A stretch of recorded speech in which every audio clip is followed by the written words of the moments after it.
आज भूकम्प गयो हैन मेरो बुवालाई आज भूकम्पले हल्लायो अक्सिजन आँखा राता राता गर्नुभएको छ अक्सिजन लगाइरहनु भएको भूकम्प आयो भनेर यहाँ चाहिँ मेरी बहिनी र भदैनी चाहिँ हेरिरहेछन् भूकम्प आयो रे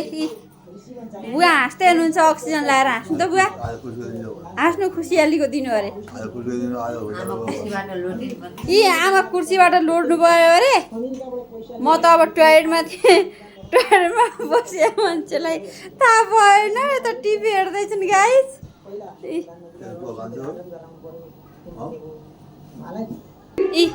बाहिर मान्छेहरू टन्नै छ नि